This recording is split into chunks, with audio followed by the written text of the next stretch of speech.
Yeah, hi. Welcome to Sridhar's newsletter number 28 and also to our podcast, Minimalist Techie. I really appreciate you being here so we can connect weekly on interesting topics. So, please add your email ID and do subscribe directly so that you can directly receive my post and my podcast directly to your email. And my site is sridharkaripati.substack.com.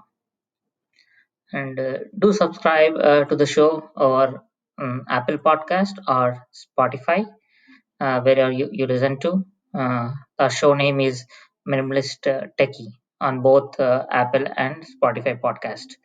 Uh, or you can directly hear it over the email which you'll receive through my subscription, or you can directly come to my website sridharkaripati.substack.com and click a play button. If you're interested to read, then basically you can read the entire article in the show notes, or you can just listen to. So this weekly newsletter is mostly about the article, books, videos, etc. I read or watch, or my views on a different topics which revolves around my head during the week. Now let us dive into this week's reads. So very first topic is how to avoid climate disaster. So this is a recent book by Bill Gates, which got released somewhere February 2nd or third week, and so I'm currently reading the sample copy. I'm waiting for my library, uh, so that I'm waiting for my library copy. Right now, I'm in somewhere around 38th or 34th in the queue. Once I get the book, maybe in the next post, I'll be talking a little bit more in the detail about it. Hmm. So Bill Gates sure has a unique position in this world. His blog site, gatenotes.com, is something I visit very often as he shares many good book reviews and gives great insight into many aspects of climate change. Currently, what is going on in Texas state due to freezing temperatures, many parts of state have power blackouts. Social media has created a war on type of energy sources. Wind, solar are said to be in a failed in such below zero temperatures, and few claiming the coal should make a comeback to be in a primary energy source. Climate change science has become a joke, with many speaking about it without any facts. Too much social media access for everyone is misleading to share a right information. This mis- this misinformation is what leading to create left and right wing people, red and blue state people, basically dividing people on the most basic topic as well. You want another example of it? So get an opinion on taking vaccines with the people around you. You will be shocked to know with the group of people saying yes to take a vaccine and other as a no. Even with the solid information out there, still we have divided people. This plague is what is utilized in politics, and politician uses this during their election campaigns and game the entire voter bank. So this plague is what I would say is heavily utilized in politics, which pushes many countries' climate change agenda every election year. Take an example: 2016 U.S. election, when the US came out of the Paris Agreement for the climate change. And now with the 2021, with the new president in the office, now US is again back. So you can clearly see uh, how the politics plays a huge role in the changing in impacting the climate change agenda. So around same time in the week, Gates has released this particular book. I am currently reading a sample, waiting on my library copy for a full read. So I do follow his lot of his blog sites and all. So and just reading the first sample copy of first chapter, Bill Gates explains his vision on climate change by first focusing on providing electricity to every home in the world, where currently people live without electricity. Initial sample chapter shared many facts which would surprise you with the fact sheet. So Bill Gates has shown how the dangers of climate change are not just sea level rise and increased temperatures, but also increased droughts and wildfires and more severe storms and an increased cost of food. My reason to pick this book and your reason also should be Bill Gates has shared his precise insights in terms of research and development goals and how to make a change economically feasible. So basically, he has given us steps as well. So do read a book, or if you're interested to know what you can do to fight a climate change, the first thing is do reduce your home emissions through the major appliances. Be proactive in talking about climate change in all your group conversation. Look globally what are the best measures and hit your local political party with a lot of tons of information through social media, writing letters to them. So what are your mean? So please make sure you be that proactive person. So that everyone is aware of the climate change. Yeah, that's the first one. Definitely, we'll definitely come back to this book review once I read it fully. Uh, so moving on to the second topic, authenticity. So second topic is authenticity. So I'll give you a Wikipedia definition. Authenticity is a concept in psychology, existential psychiatry, and it's a essential existentialist philosophy and aesthetics.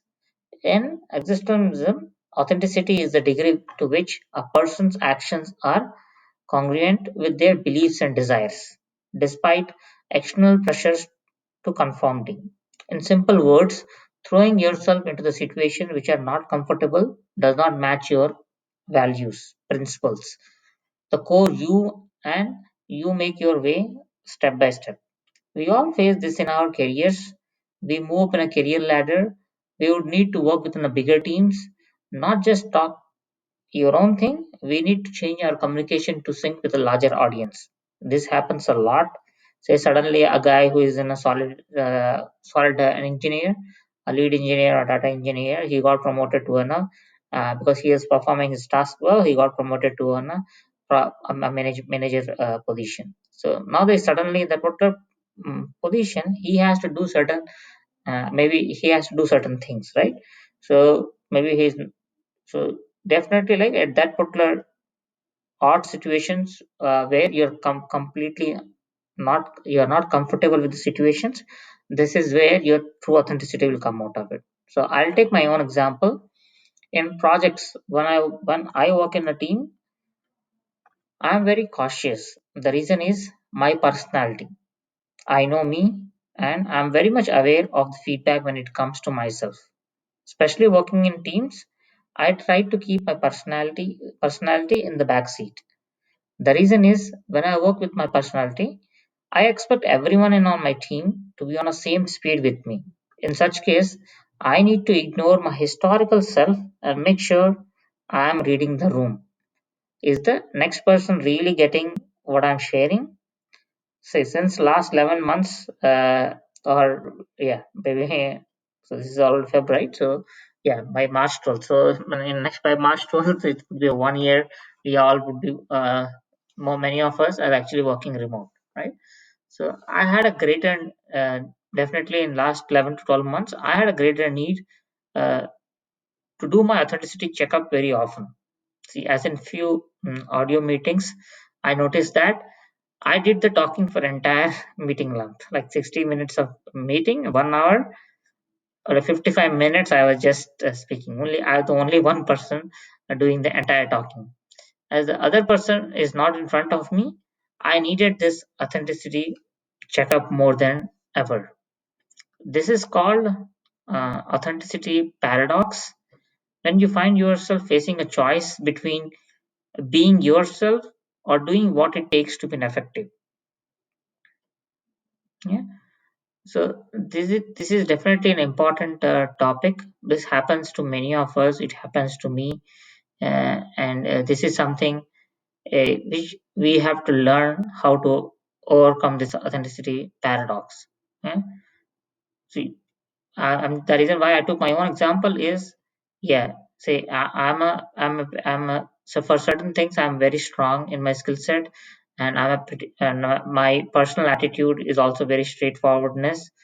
So it's very easy that when I talk to my own team or to someone else, then basically I expect everyone to be on the same page. Okay, or just take an example that you are actually uh, giving some sales report, and yeah, you are master in it, and when you're presenting to the team, you if you mistook that everyone is on the same page with you, they understand, they speak your language, yeah? So you'll be completely mistaken that people would be bored with your presentation. So it's very important that you definitely have to read the room, and in such situations, in order to, you cannot always true to yourself, you have to change your course. So yeah, more than me, I would definitely like I would recommend, because I was stumbled upon this a lot, and I definitely look for help in such uncomfortable situations. So Professor Herminia Ebra, she did a TED talk, and that clearly explains this authenticity paradox and how we should come out of it. Yeah, what steps we should take step by step, yeah, in order to come out of it.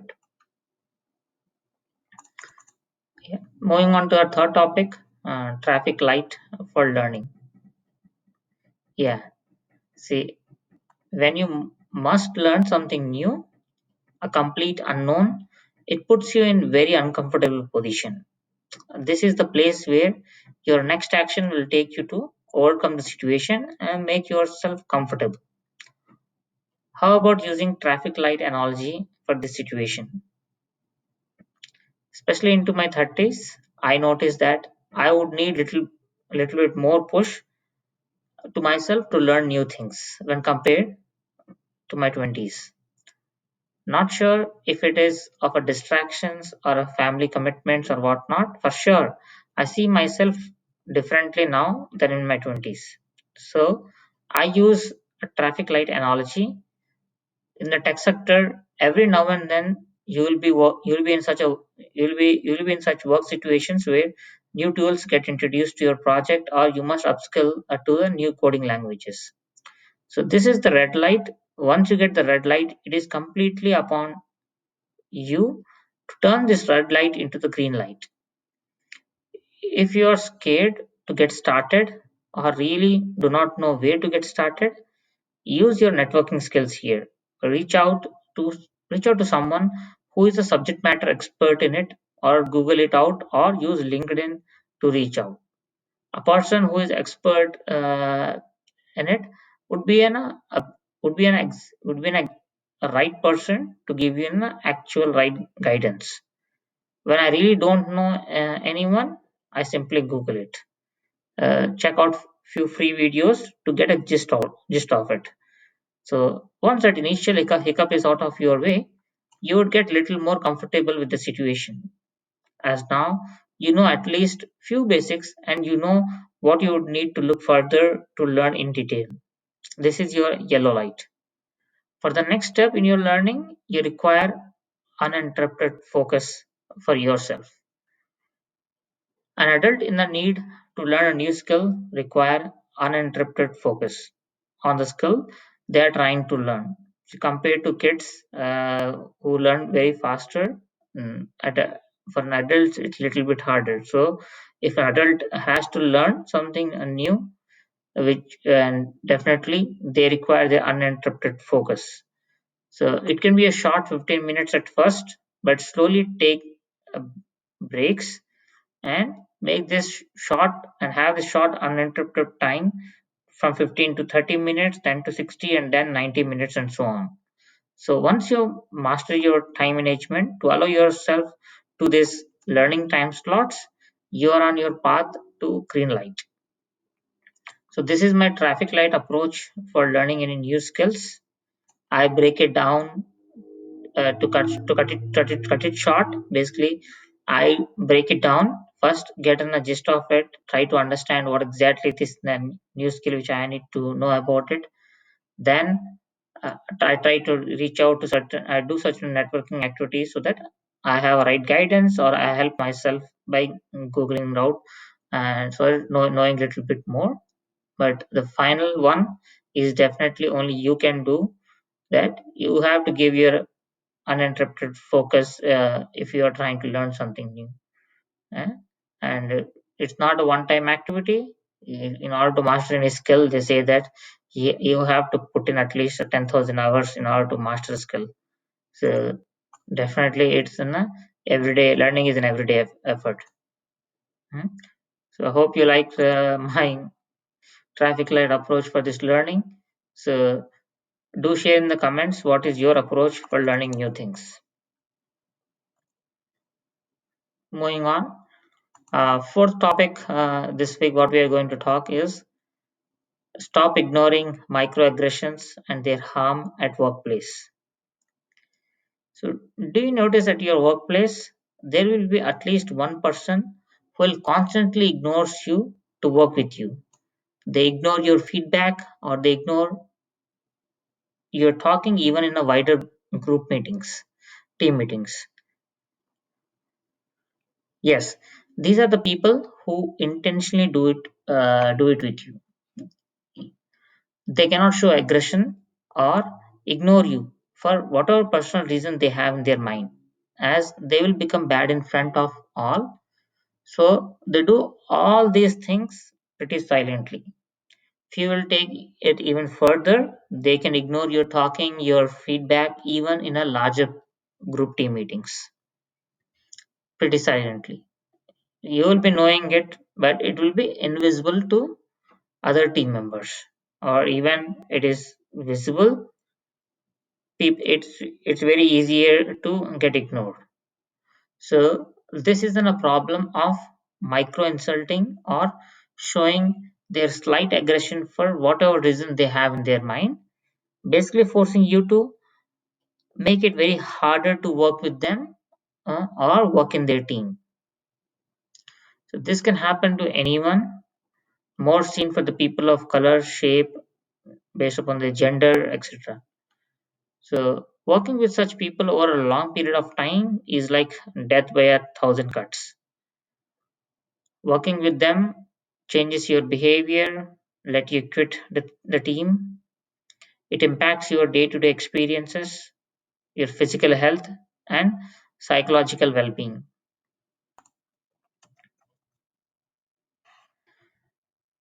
Do make a note of your feelings when this happens.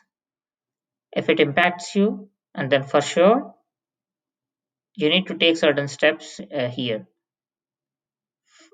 So, first most thing I would say is your feelings matter, and do care them for your own well being. So when this happens, you will be the first person to notice. If someone else is paying attention, then others can also notice this. I would say we all play a role how one is treated within the group. So once you notice this, take a deep breath. Make sure you are emotionally strong at the time. To comfort the offender back. Do note, you cannot initiate verbal war here. You need to have a proper agenda when dealing with such people, as they can simply ignore your statement saying they did not mean anything wrong and you are just overreacting. So, here is how you can start your conversation.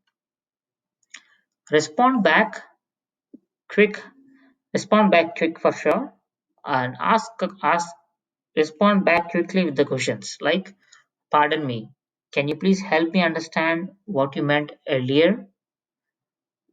Do listen well, do clarify back their perspective, explore their intent to move further.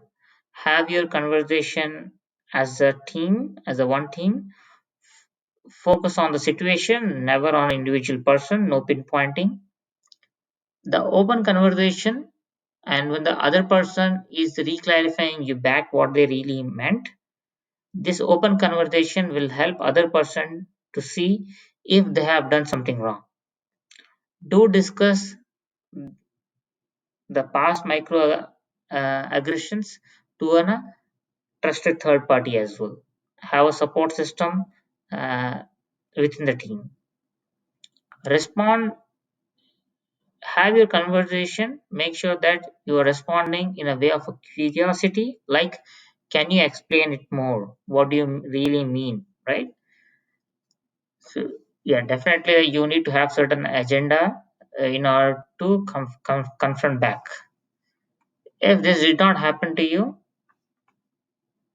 in our diverse cultures, these things happens a lot. It is just a matter of noticing them. It is individual or team responsibility to make these invisible things visible to everyone.